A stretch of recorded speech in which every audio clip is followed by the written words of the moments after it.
Good evening, good morning, good afternoon, from whichever part of the world you are. I'm delighted that with immense joy to welcome all of you fellow travelers for this discussion, webinar, conversation on a very remarkable book by a remarkable man. Tenzin Geyche Tethong has written a definitive biography of His Holiness, and as a bonus, it is also richly illustrated. It gives me greater joy to be here engaging in this conversation and this program, is because I share the stage, as it were, with two very special friends, each of whom I've known for more than 40 years, about the time that I met His Holiness. So let me start with a very warm welcome to the author, Tenzin Choegyal. He has been a trusted companion and aid to His Holiness, the 14th Dalai Lama, for almost 50 years now, and is a part of a unique legacy of service. His own father served as a second in command to the 13th Dalai Lama's bodyguard, and many of his forefathers were officially commended by the Dalai Lama for their service to Tibet. Tenzin Choegyal first joined the Tibetan Administrative Service in 1961. He was then deputed to the private office of His Holiness 3 years later, and served in that capacity till 2007, and then with various extensions. So he's someone who knows His Holiness very well. And our second guest is, what do I describe him as? Tendzin Choegyal, also known as Nari Rinpoche to many of us. He's the younger brother of His Holiness, but he was born in Lhasa in 1946, almost sort of when His Holiness was already 10 years old. And he began his monastic education in Lhasa at the Drepung Monastery in 1953. In some ways, in education, I guess he would somewhat disown, because both Tenzin Choegyal and Rinpoche were monks once upon a time in their lives, and they gave that up to serve the agendas of His Holiness in sort of layman's gear, but I think have substantially retained many of those those qualities of virtue of being a monk. And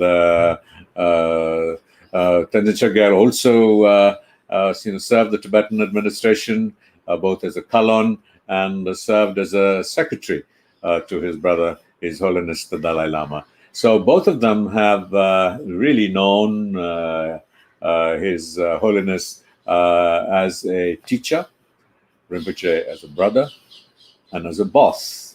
And so they bring to this discussion very wonderful and unique insights.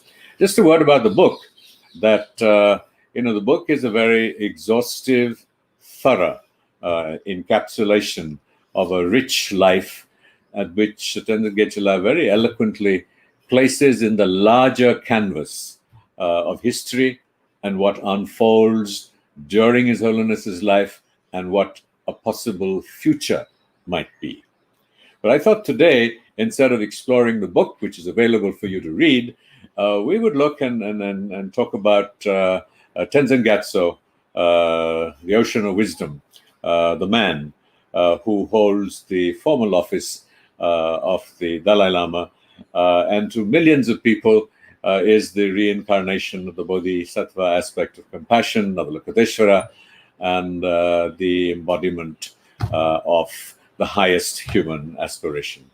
So I'm going to start with the author, if I may. Tenzin Choegyal, let's just start with His Holiness, the teacher. Here is a man himself, a teacher, a Lama, and yet he is constantly learning. He, for decades, he continued to receive initiation and instruction from people younger than himself. He's curious. He always wants to learn from everybody that he meets. But what do you think you have learned from him, most of all?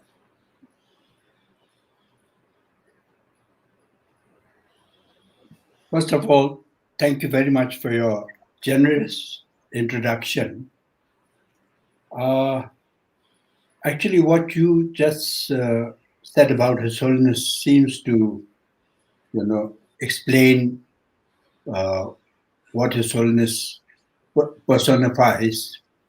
And for me, having had this great privilege of serving in the office for over 40 years, as a teacher, I think His Holiness has been uh, doubtlessly very inspiring. And then what I've learned is that His Holiness is always uh, giving. He's been giving so much to the Tibetan people, and then he's been giving so much to the world at large. And this sort of generosity, this alone, sort of this this quality alone, sort of always amazes me. And I always feel that we are nowhere to the kind of uh, generosity that His Holiness displays. And I'm amazed that even at this age, His Holiness is now 85, 86, and still teaching. And if it wasn't for this pandemic, he was willing to travel and give teachings as he used to do before. And then also, I think, I've learned a great deal from his dedication and effort to serve his own people. So that's why in this book, I've tried to, I don't know whether I've been able to do it, but I've tried to show that, as soon as the Tibetans came into exile into India, His Holiness made all these efforts to, re-establish the Tibetan community, and then uh, always concerned about the welfare of his people. Of course, no doubt about that. Then beyond that, I think he has contributed so much uh, to the outside the Tibetan community, to the world at large. And one of the things that I also really highly sort of admire is his constant kind of uh, emphasis that he is one of the human beings of this world, and therefore, as a, a citizen of this world, that he is responsible to even uh, contribute towards the welfare of the world at large. And in this context, of course, there are many things that His Holiness has done, but a few things that come to my mind immediately is his openness, uh, openness in the sense that he was willing to uh, interact with other religious traditions, not only interact, but show respect to the other religious traditions, and uh, often trying to create better harmony, better understanding between the different religious traditions. So that, I think, is something that really is greatly needed in this world. And then apart from that, I think in this world there are so many conflicts. Uh, Conflicts within the human society, conflicts between nations, between different groups. And in that field, again, I think his teaching of compassion, uh, respect for human dignity, all those, I think, has been something that His Holiness has contributed tremendously for trying to create a better, more peaceful human society. And then there are, I think, many other things, but I, feel these are some of the things that really struck me deeply. We'll visit some of these in greater detail. Rinpoche, what in your view, both in terms of your personal learning, what have you learned, most of all, from His Holiness? You have known him from the time you were born. You have written about or spoken about how you were very naughty. And I think the first, one of the first stories that I have of that is that, even as when you were a little child and your sister took you on her lap and opened your eyes, you let loose on her, and you had diarrhea on her lap soon after you were born. I was reading this story of yours. So, what have you learned from His Holiness personally? I think what I have learned is that discipline is very important in personal life. Not just member of organization, but as a person. Unless you have discipline, you cannot achieve anything because your mind is all scattered, your interest goes everywhere. This is what I have learned. And when I was very young, I found him to be, in this trend and felt that he was very strict. But now, if I look back, as I grew older and older, I really appreciated his emphasis on discipline. You know that His Holiness, in so many ways, to us, embodies the highest human aspiration, and that is what Tendzin Choegyal was also pointing to. That he is who he is and what he does, but at the same time, he's intensely human, and so that encourages us to practice, to engage, because we see in human form the possibility of a level of attainment, in whether you want to call it the spiritual, being a good human being, and the whole gamut of it. It's so it's not just pure theory. And just sort of picking up on what Tenzin Geyche said about giving. Rinpoche, you had a point. You raised Yes. your hand. Maybe I think when I knew that I would be part of this program, I thought what I should mention, and I thought of two things, and both stem out of His Holiness's concern for the welfare of humanity and where things are lacking, or he gave an opening, and these two are Buddhist sciences dialoguing with scientists, out of which came the finding that our brain is not hardwired, it is soft-wired. In other words, brain plasticity. And the other one is, since there is so much conflict or uneasy feeling between so-called different religions, His Holiness came up with the idea of secular ethics. I think these two are brilliant.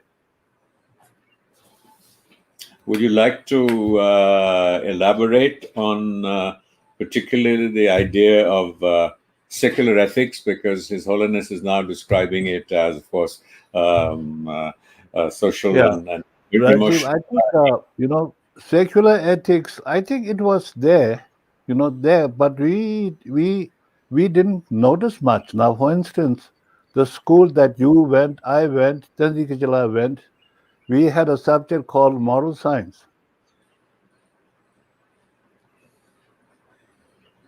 Correct. But right? I think, And then yeah, I think His Holiness emphasized this and made it more palatable by saying secular. but So I perhaps, think this is a great thing. I think it will have lots and lots of effect on our race in the years to come. Tenzin Geyche.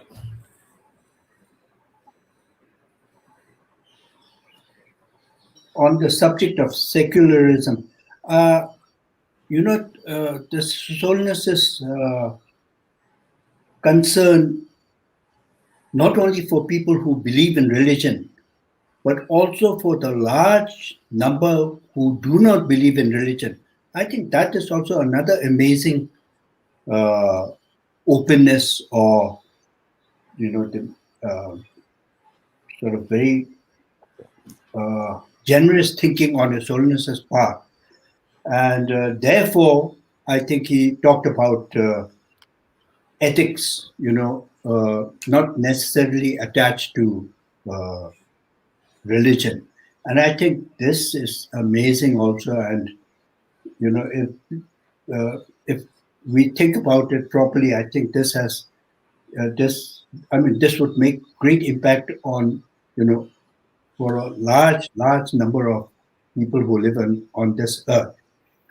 Then going back to your point about His Holiness being a teacher and being very practical, down to earth, that's, yes, another very amazing thing. And I just, cannot sort of sometimes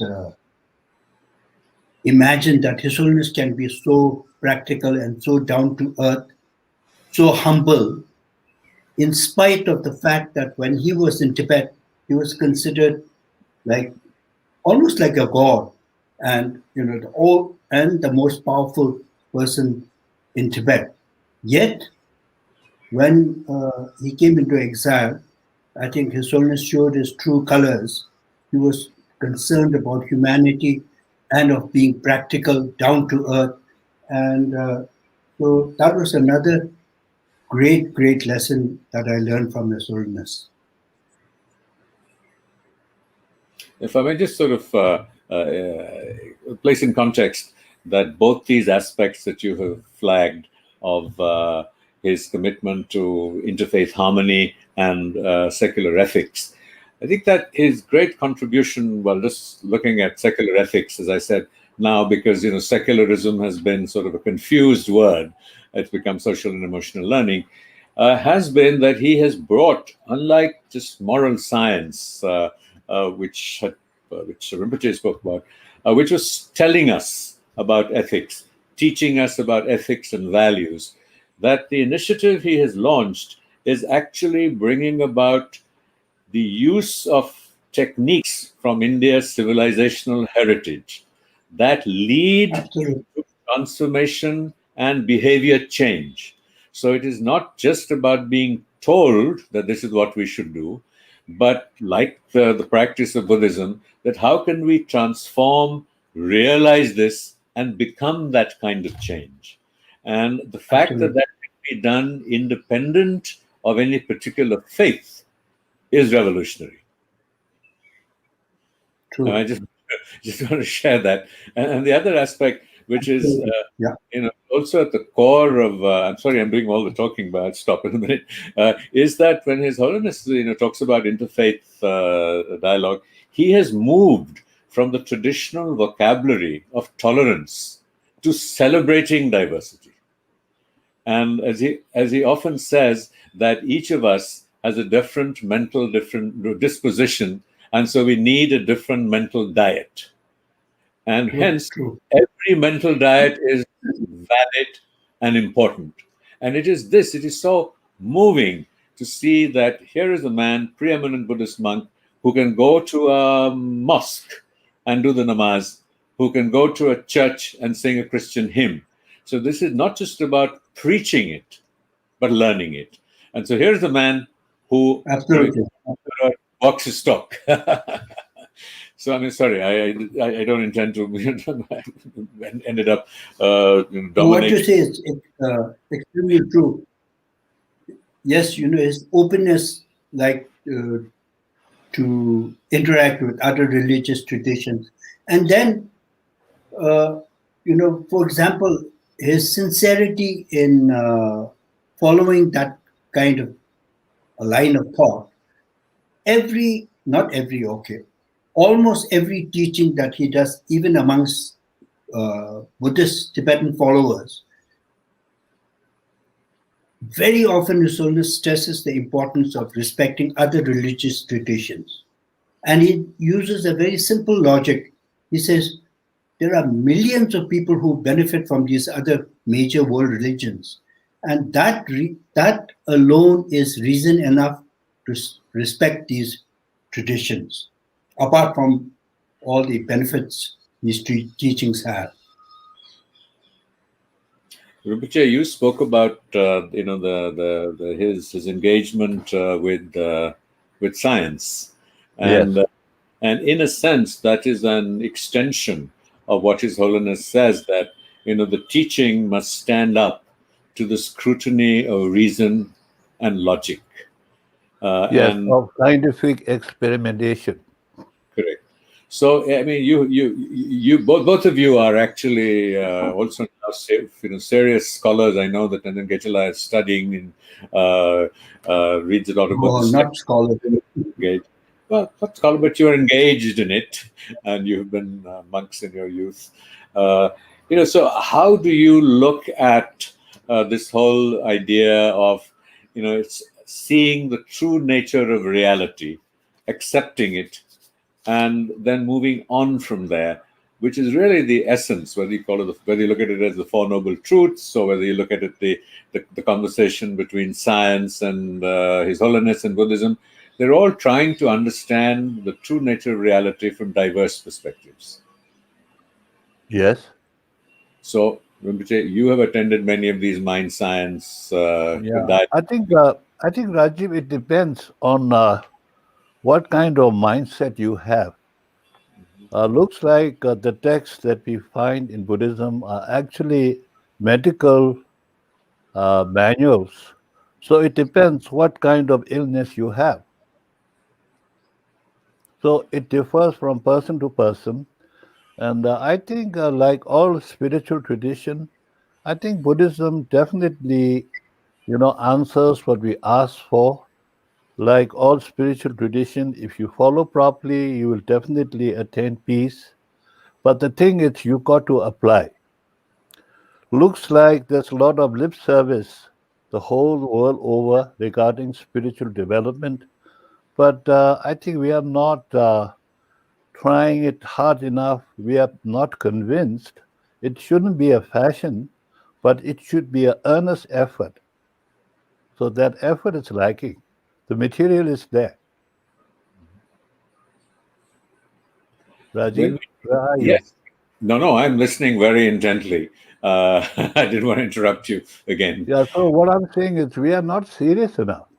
You see, to be able to see, I think there's a lot of excuse. We do believe or take these in faith, like faith, be loyal to the faith, but we don't really find a logical process by which we convince ourselves that through these practice you are doing a favor and you are actually help yourself to reach your real potential as a human.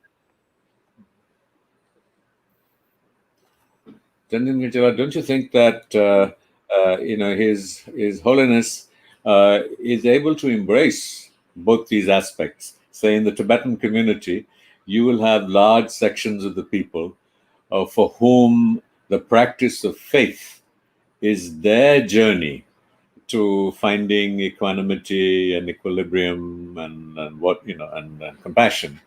And for others, like serious monastics, it is a very intellectual enterprise that engages the mind. And so His Holiness, in a sense, in his own life, embraces both these in his practice and in what he teaches, and that makes him more accessible and have a greater impact on people of all dispositions. Well,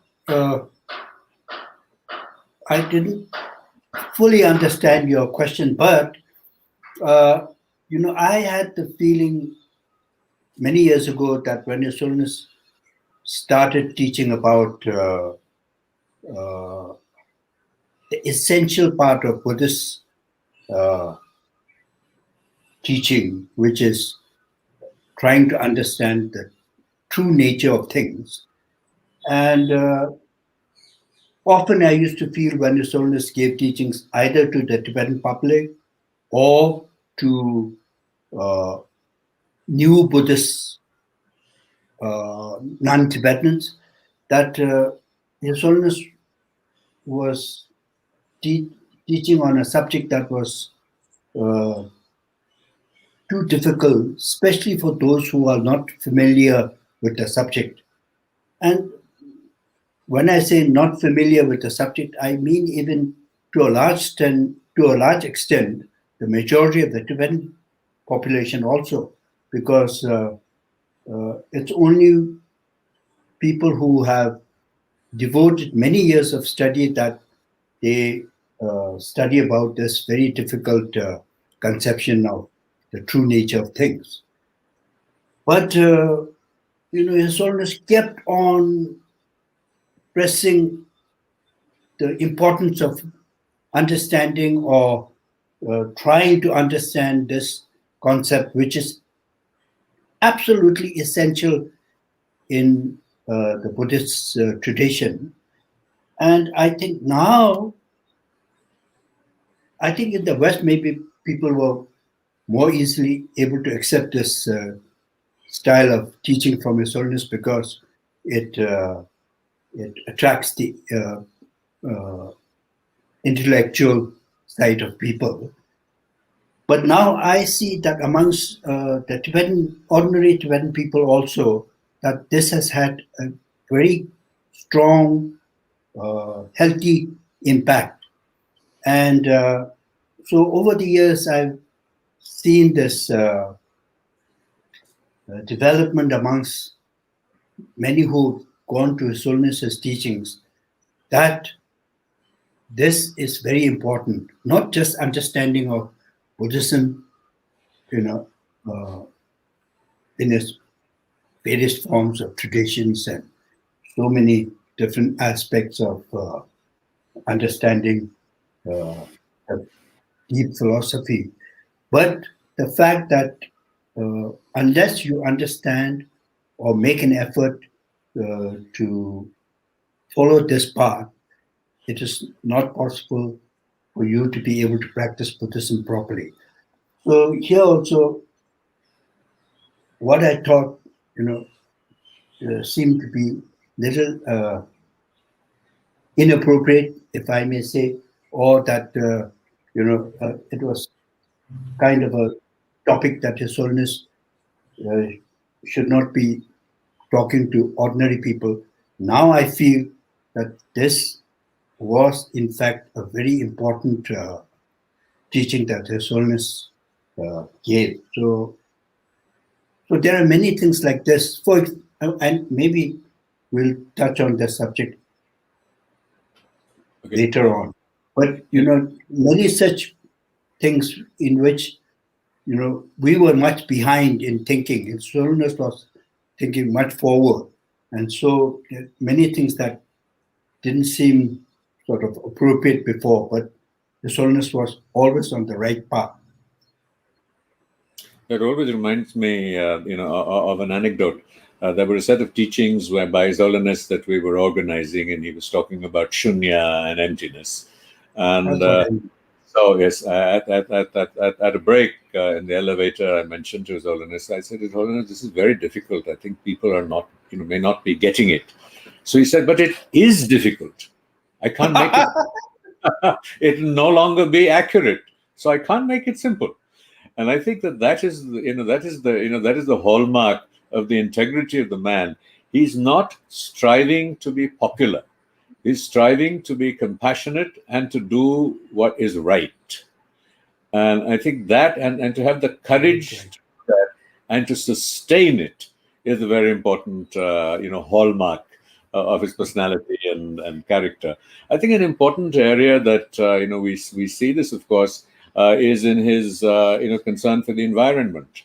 I mean, he's been talking about the environment for decades, long before it has become a part of the dominant discourse. And as you had mentioned before about his concern for all beings, and so the idea of universal responsibility And so it all comes together in his primary, in a sense, primary embodiment as a teacher. But I'm curious that both of you have served His Holiness in administrative capacities. I mean, I do in a very small way with with the foundation that he has blessed me to manage. But both of you have been there. What is he like a boss who needs to get things done, Rinpoche?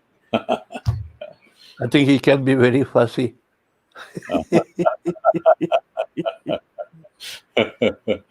In what ways, and how do you deal with it? But then, whatever we do, say in a work, if the work is complicated, then it's bound to be, take time, and we might label this process being fussy.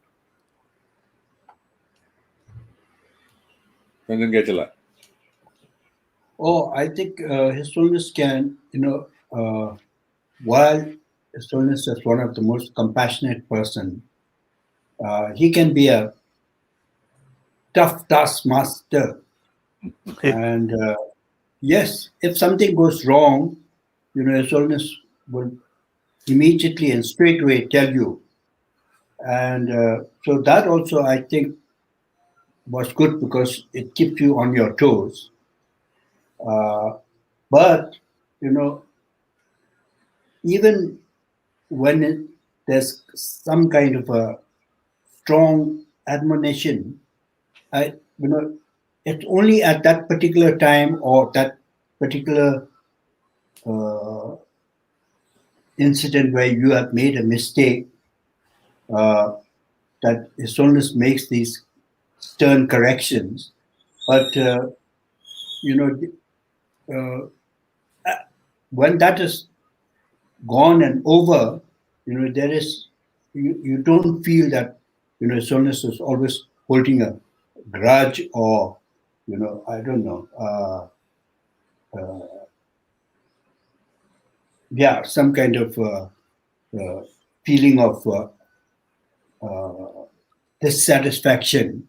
But, he's got rid of the particular incident and then moves on.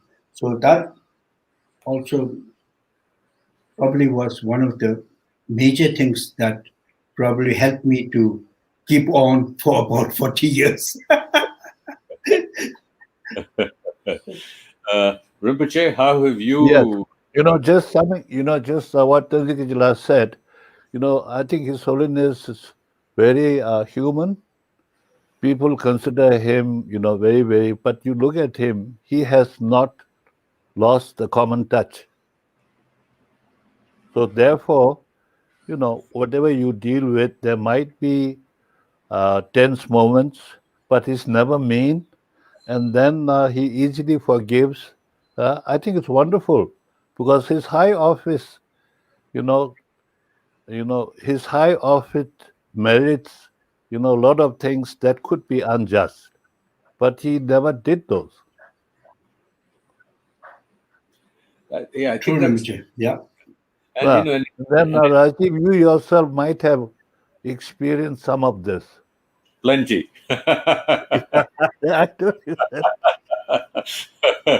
But His Holiness has also spoken about himself, about his major afflictive emotion that he has dealt with over the decades of getting angry and then being able to recover very quickly, and as the decades have gone past, to recover ever more quickly from that. And has also, I think, one thing very, very markedly different is the recovery rate. It's really fast. And what's also remarkable is that when you spoke about the common touch, it's not only that he is intensely human, and sometimes you will find that if there is a discussion or a talk and someone asks him a question, and he will just say, "I don't know." So he doesn't, he doesn't feel the obligation of his position to have an answer to every question. And I think that is also truly amazing, where we all want to have an answer to every question. And I think about the common touch is that, you've traveled with him, a million times more than I have, but that amazing ability that the way he connects with the chef, with the security guard, with the man or woman who passes him on the street, as he does with the president or whoever it is in the world. Yeah, absolutely. Yes. Yes, yes, And that, yes, it's absolutely. Yeah. to see all this in the action in this category, makes me very moved. And sorry, and I it agree with also you. What? as I go. agree with Rinpoche. No, I think we are And then speaking this out of reminds that. me. Yes, this is Sorry. please. No, you're not out of turn. I was saying that this. Okay, this reminds me, like, I've noticed, like, during many of these meetings that His Holiness has with various people, the amazing thing is His Holiness treats almost every person equally, and in fact, His Holiness is more attentive to a person who is sincere and honest rather than somebody more important. For example, Yeah. I've seen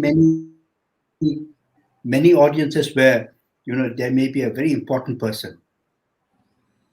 If the person seems not so sincere or not so genuine, His Holiness will cut the interview short. But where else, if there's a young person or just a student or just any ordinary person of no importance, but if there was some kind of sincerity and genuine feeling in that person, His Holiness sometimes will, extend his meeting with the person for a long time, and we get trouble into arranging the rest of the people who are waiting for audiences. Anyway, that's the kind of person His Holiness is. And as you say, with people of all walks of life, His Holiness is so sort of open and warm. Absolutely, yeah, very sensitive in that sense. And to add to that is that because of his profound integrity and compassion, the intensity of a moment with His Holiness feels like an eternity. So sometimes he will just spend 5 seconds with somebody and they're completely transformed. And that quality comes from a very pure motivation. And I think that is a very unique aspect of His Holiness's expression of compassion. And so I think everybody who's had their audiences cut short know that it was people like you who were behind it.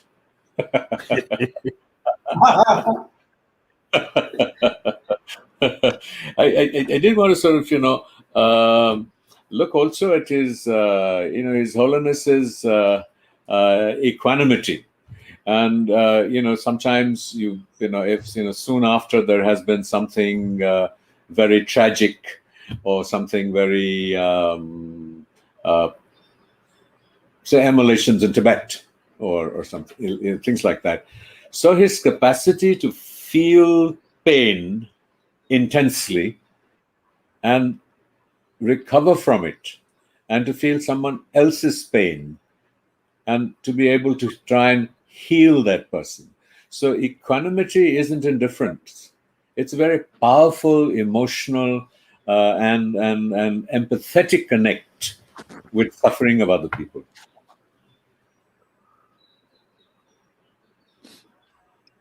Sorry, the sound broke. Oh, okay. No, I would just a brief repetition, just to say that His Holiness has this very powerful ability to touch and be touched by suffering of other people and his own, and then to be able to recover from it with a larger view. And so he'll always say, think of the larger picture. And it's something he's able to embody because he is exposed to so much suffering of his own people who come in from Tibet, and when he hears of what is happening in so his relationship to that.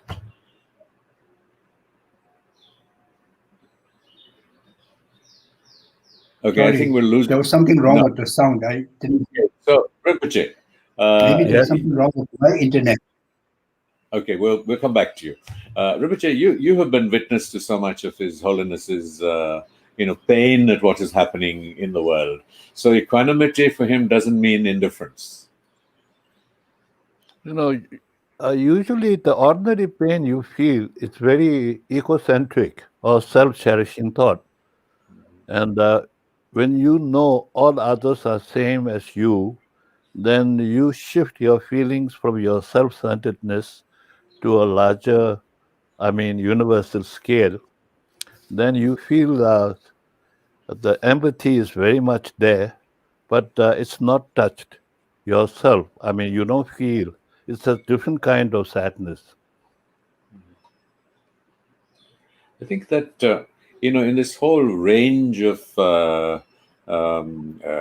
His Holiness as being the preeminent Buddhist leader, in what ways do you think that he has expanded not just the reach of Buddhism or Mahayana Buddhism, but the boundaries of his heritage? Some of them we have spoken about, and he says that how Yeah, because he came out of Tibet, this is spread to the rest of the world, and just point yeah. out that a very large number of people in the United States and many I parts. think people more and more come to know that he's definitely non-sectarian. And a good example that really fits well, that will really benefit, as I spoke before, it's secular ethics, you know? And secular ethics can be interpreted in a very simple way. It's the golden rule. Do unto others as you would others do unto you. That you would like others to do unto you. See, I think it's very, very human. It's simple. It's logical. It's not messy with rituals. And an important overlay to that he has taught us is the significance of motivation. So it's Of not course. Yes. what you do and do unto you, but the motivation with what you do is what really gives it. There is that shift from a very mechanistic, and in that sense, he has pushed the boundaries of our understanding Yeah. of Gandhiji, where Gandhiji said that the means are as important as the ends, but His Holiness is saying that the motivation is what determines the karmic imprints in our brain. And so, Yeah. But saying this doesn't merit violence.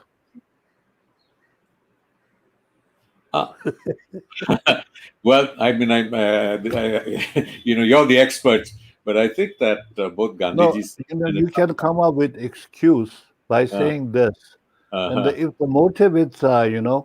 you might say my motive is fine, but actually your motive is very slimy, then I think it requires to observe and analyze.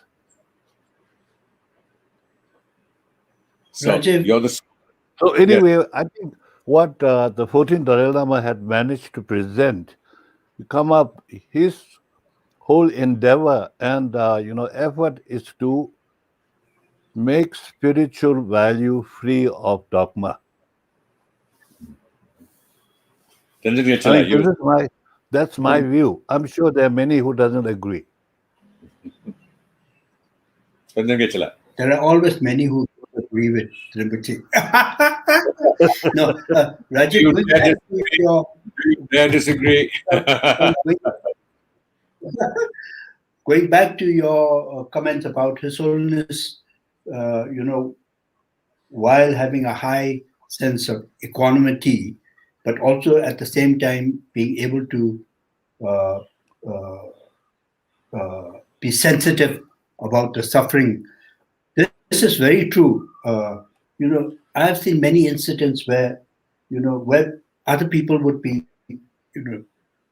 greatly disturbed and, worried. His Holiness is able to take a very sort of calm, measured sort of stance. Yet at the same time, his sort of, I don't know, compassion or immense empathy with people who are suffering is also extremely strong. I remember His Holiness, talking about how it pained him when he was traveling through India and seeing the poverty in certain parts of India. Then I also saw for myself the great sort of concern His Holiness had for the not only for Tibetans who are trying to make a new life in India, but especially those who are what should I say, who are disadvantaged, and especially when the economy within the Tibetan exile community started improving.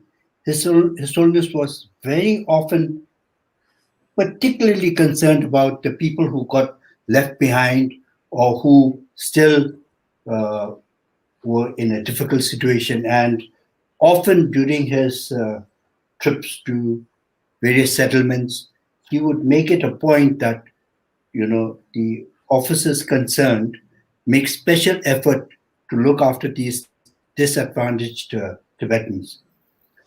So similarly, all over, I think his feeling is very strong for those who are, suppressed or disadvantaged or who are suffering, and his heart goes to them.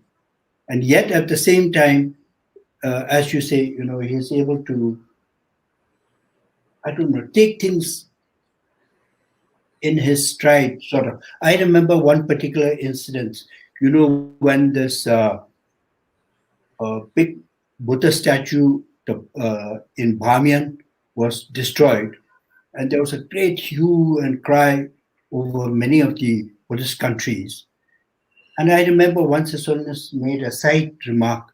He said, in some ways, what would Tibetans do if in their country, where in the past it was like 99% Buddhist, some other religious tradition comes and erects a huge statue in his country?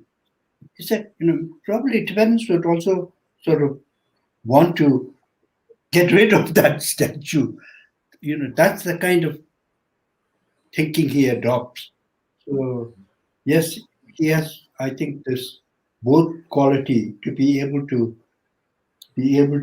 look at things from all aspects and be calm, yet be touched by the suffering that is existing everywhere in the world. That's what I wanted to. How does His Holiness handle dissent, in the sense that within the Tibetan community there has been some elements who have not been comfortable with the middle way approach, and also that His Holiness has come up against so many obstacles and challenges where foreign visits are cancelled. Leader who's committed to seeing him will not see him. What most of us would find crushing, His Holiness is always able to see beyond that into something larger.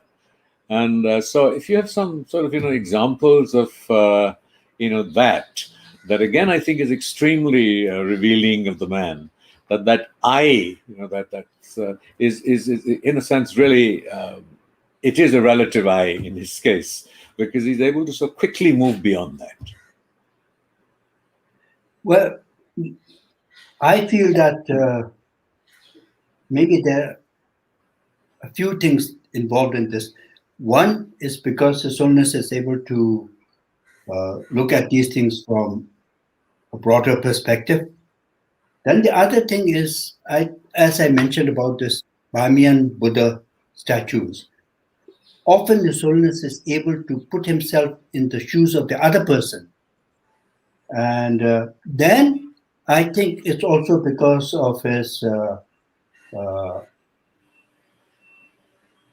honesty and acceptance of the actual situation. So, for example, like, if a country leader of a country refuses to meet with His Holiness, for him, it's often not a big issue. It's just understandable. He has pressures on him and other compunctions, and he may, have had to take that decision because of those, and also because the interest of his own country naturally would be more important. So that kind of thinking, I think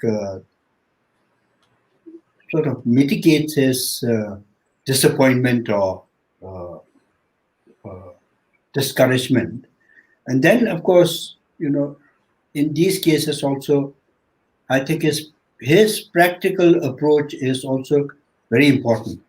He tries to understand what the actual situation is, not as he sees it or as we Tibetans see it.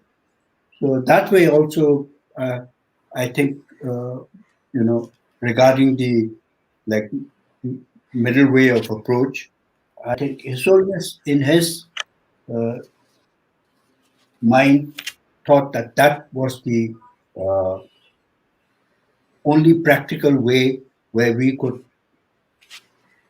solve the Tibetan problem if we have to deal with the Chinese directly. And he tried, I think, to explain that as much as possible, as honestly as possible. And so many of these difficult issues where uh, there may have been differences of opinion, his approach always was to try and explain what he really thought, what he really feels is the best interest for the Tibetan community, and explain that as much as possible. Try to make it as clear as possible. And I think yes, that's the way His Holiness used to deal. I think. Tenzin Choegyal, you've known Rinpoche a long time. Have you known him to raise his hand and not interrupt you? Rinpoche, your hand is up. Okay, it's all yours. Yeah. I think over here, confronting dissent, difference of opinion, difficulties, disappointments, I think it all, His Holiness is well equipped because he has, learned Buddhist philosophy. And one of the things that philosophy fundamentally say is that we all have different mental disposition. So therefore, your way of thinking is very resilient and understanding. I think that is the main cause. Rinpoche, I'm not going to let you off this. You're Yes. what it's like being His Holiness's younger brother. I think it attracts a lot of attention.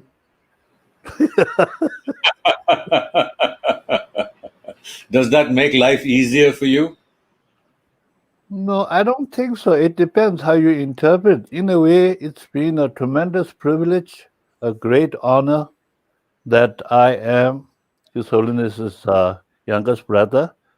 But then, many things that you think about, I sometimes feel that the life that I lead, it's because of being his brother. And I feel bad that I have done nothing for the community or some other big cause. Now, does that answer your question?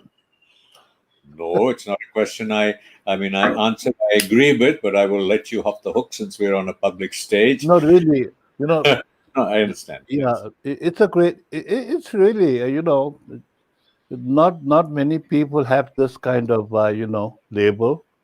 So I'm a rare case.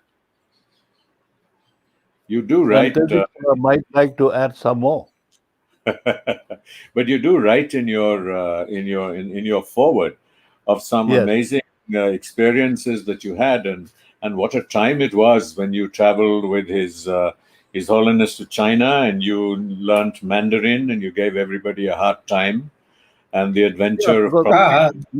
yeah, just because I spoke Chinese, people felt that I'm a informer. Yeah, just to move on So to a few things. I definitely have an interesting life. Yes. You have been you've been a paratrooper. You have done all kinds of quite amazing things, which Yes. we will not spill all the beans here. But I just want a few things. We have a question here. Today is International Women's Day, and Yes.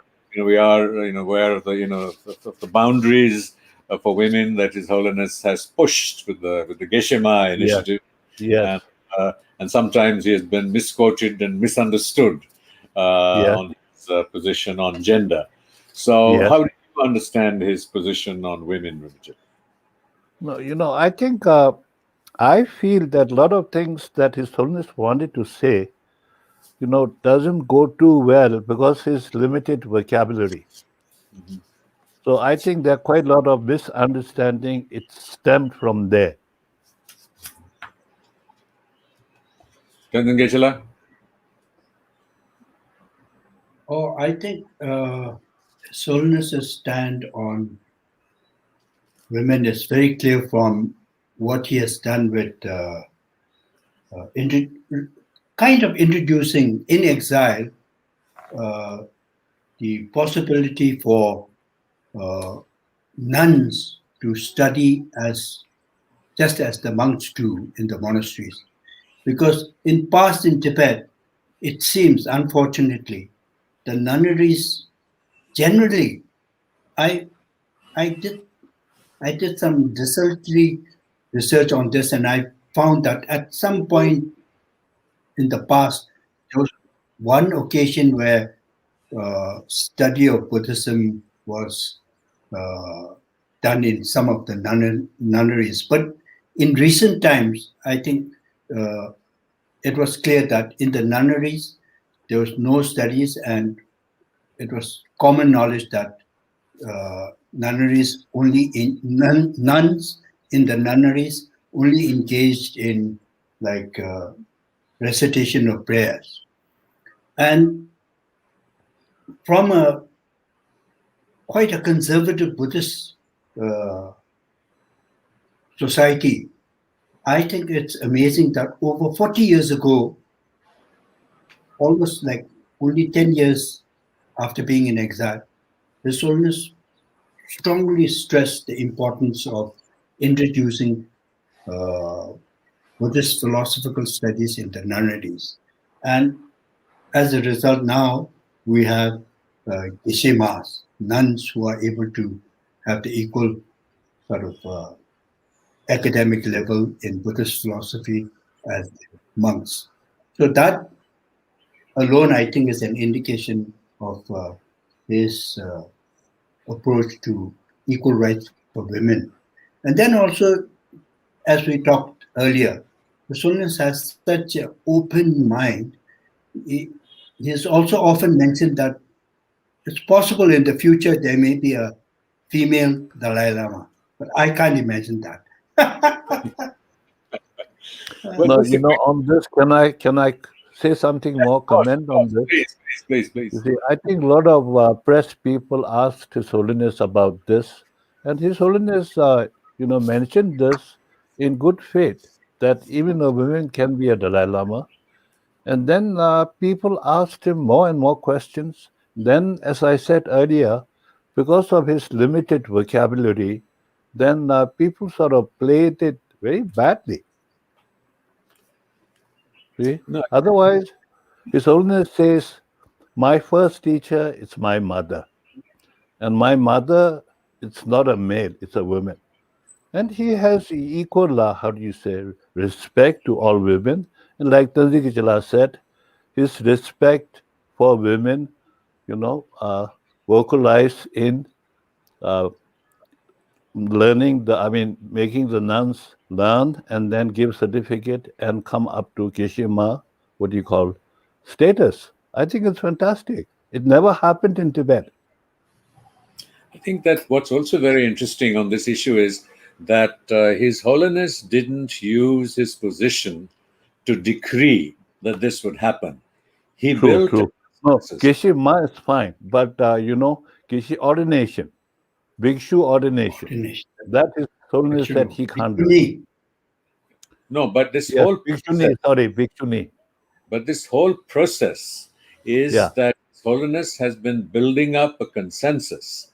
So it's not just top down, but he has prepared the community Yeah. for this transformation in attitude and approach to gender. And he's done the Yeah. same thing with the process of democratization. He Yes. didn't Yeah. one fine day say, now we will have democracy. There has been Uh-huh. a long process that started in the early 60s that has Yes. led to this Absolutely. process of democratization. So Uh-huh. he does not just decree, he prepares us, he prepares people for the change and transitions that he brings to bear so that it Yes. is deeper and it is more enduring. Yes.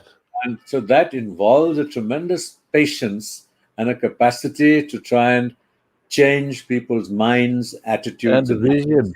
Have a long vision. Absolutely. Absolutely, Rinpoche. No? And the other area, which since we're recording this in New Delhi in India, has been His Holiness's great uh, gratitude and deep respect for India, and Yes. how he has often said, India is my guru and we are the chelas. And of course, this chela has always insisted that the chela is now the guru and all of India are his chelas. But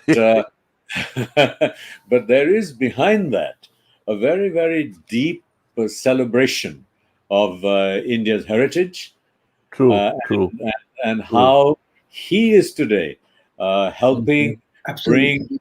that back to India, and he is leading the call for the revival of India's spiritual heritage. And that is now one Yeah. of his And accordingly, there should be a positive response. well, that is well, there is a Absolutely. Yeah. response, but I think that's in a sense, I think that is a failure on our on the part of us Indians Now, that we these have things not take seen time, Rajiv. the value of that. Sorry, Tenzin Geyche. Yeah. Yeah. But Rinpoche and Rajiv, I think, His Holiness has started this process of reintroducing the Nalanda tradition in Yeah. India. Yes. Rinpoche, the encouraging thing is, I think now there is, more awareness, and a greater appreciation. And over these past maybe 2 decades or so, I've been very Yes. encouraged to see Uh-huh. many young, educated Indians, which That's is true. seriously And interested. Rajiv himself is an example. Yes, very much so. So, yes, I think, yes, this is another indication of His Holiness's maybe kind of gratitude and the sense of feeling of, uh, uh, being a student of great Indian ancient tradition is to give back what the Tibetans have preserved for over 1,000 years to uh, India as we are now living in India. And Yeah. and again, as an Indian, I feel we must celebrate His Holiness for his leadership in what has been one of the sort of most celebrated refugee communities in human history, where a Uh-huh. refugee community exiled in another country Yes. retains its identity and remains welcomed by their hosts Yeah. and Rajiv, are thanks. and are able to sort of not only retain their identity, but are also able to engage in trying to not merely revive their culture, and though we may not want to publicize it in that sense, but the Tibetans in India have a central Tibetan administration, are able to continue to plan, to dream about a political future in which Uh-huh. they're able to, Absolutely. and that is so remarkable from both sides. I must tell you a little story. Just the other day, I met somebody who was a sweater seller from Yeah. Ludhiana, and Yes. uh, and this guy said to me, he said, that it hasn't been such a good year because of COVID, and all these Yes. people come to Ludhiana and pick up their stocks. But when a Yes. Tibetan comes in to pick the stock, he just takes it. We don't take a guarantee because we know that he will come back and pay up. So I think I'm that not that sure. well, Anyway, I think that is Rajiv, yes, that is an attitude. And finally, I mean, yes, it's Rajiv, by is also sorry. Yeah, I just wanted to celebrate yes, in Tibetan medicine Yes. and the right, amazing during right, COVID, yes. that the manner in which the Tibetan clinics were giving out free medicines I to see. millions of Indians, including our medical center next to me in Nizamuddin. Sorry, I get Yeah. carried away. Sorry to interrupt you, Tenzin Geyche. What were you going to say? No, no, no. I'm sorry to interrupt you, but I think you raised a very important point. Yes, His Holiness's leadership is also something that has been of tremendous benefit for Tibetans, and I think slowly, I think many Tibetans are trying to, and slowly, I think many Tibetans are beginning to understand the effort, the struggle, the far-sightedness of His Holiness in leading his people in exile. And to a large extent, I think we've been very successful. So, yes, very much so. And particularly in uh, introducing democracy in the Tibetan community in exile. I think this is one of his really great gifts to the Tibetan people. So yes, and we want to celebrate his leadership very much. and also in terms of the negotiations, so-called, I mean, His Holiness does not negotiate. His Holiness takes what is a credible, reasonable position and then sticks to it. Because I've heard in interviews people asking His Holiness, well, I mean, if you want autonomy within China, why don't you ask for independence and settle for autonomy? His Holiness' response is, I will only seek what is reasonable. Uh-huh. And that is completely different from the dominant discourse of bargain and negotiation. Yeah. And so, Uh-huh. in these very layers, then at another occasion he was, said, "In what ways have you impacted, Buddhism and compassion?" And he said, in the old days that when they thought that evil or something was coming in, or somebody was attacking you, that you would want to fight it or evoke a reaction to it, Counteract. counteract.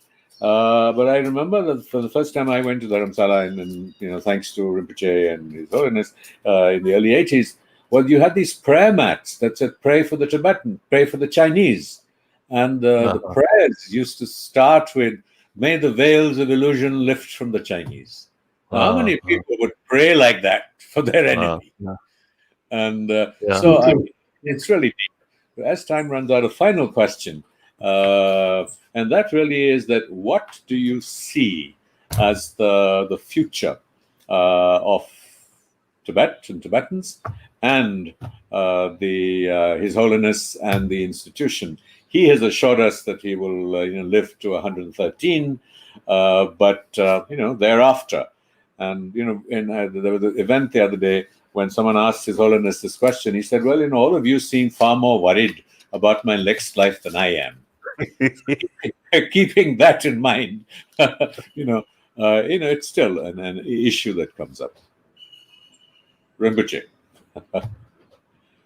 Well, Rajiv, tell you very frankly, I think broadly speaking, what's going to happen in the future, the items that you mentioned, I think it will depend on the will of the Tibetan people.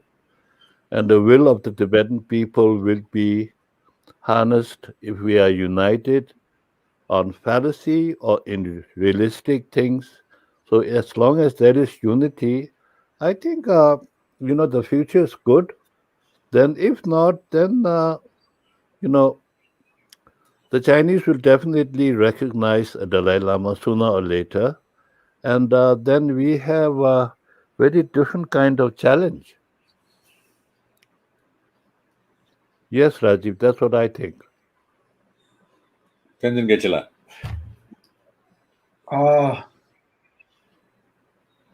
In the long term, I'm kind of optimistic. Uh, One, because you know when it is a struggle of a people, of a nation, sometimes it takes a long time, but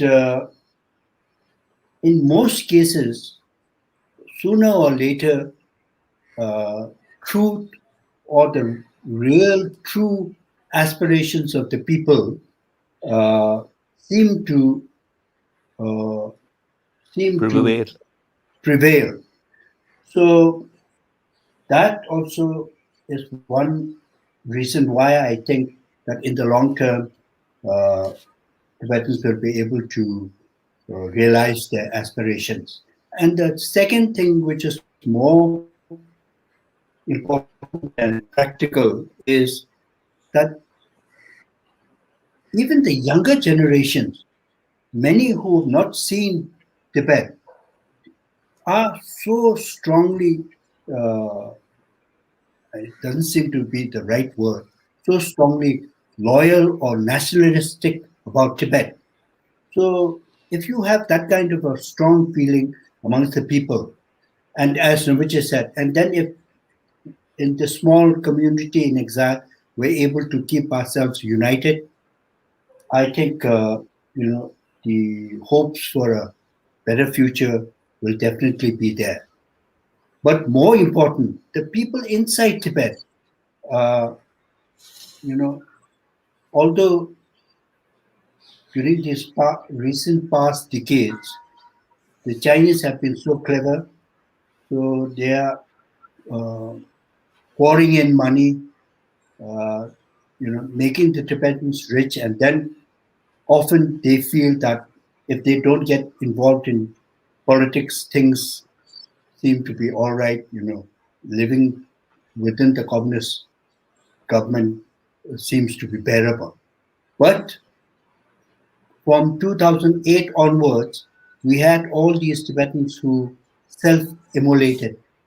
I think that's a very strong indication that Tibetans are not satisfied and that they would go to the extent of taking their own lives to uh, sort of make a better awareness of what is happening inside Tibet. So these things, I think, are good indications that in the future, in the long term, that there will be a good ending. That's what I feel, and that's why I feel like praying for China. And I just recently told the Tibetan Youth Congress that we Tibetans have a tradition of praying for all kinds of uh, issues. So I said, why don't you start making a regular prayer session for democracy in China? So I'm hoping that China will eventually become democratic. Well, I mean, my deep gratitude to both of you.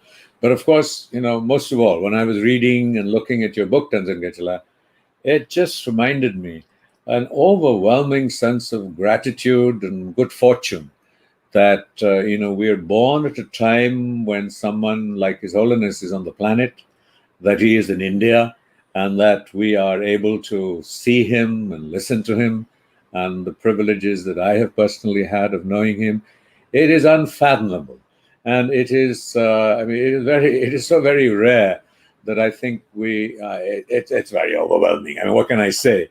And when His Holiness, this whole issue of the next Dalai Lama comes in, I just want to sum up. I mean, the man himself. And what does he say? He says, "I, Tenzin Gyatso, without the soft I, will take rebirth in order to teach and serve humanity. and the institution of the Dalai Lama is not important. I mean, this tells us the kind of man he is. The institution of the Dalai Lama is not important. And I will come back in order to teach and serve humanity in a form or manner that is most useful. And so whenever I have sort of turned to him and said, shall we do this? Shall we? His yardstick is what is most useful? What will help people the most? This is his guiding principle. And so while celebrating it and thanking both of you, wonderful gentlemen, for having been a part of my life for, since 1980, deep gratitude, and for, the thousands watching us in different parts of the world, a deep appreciation for being with us during this very precious time together. Thank you. Good night. Thank you. Goodbye. Thank you.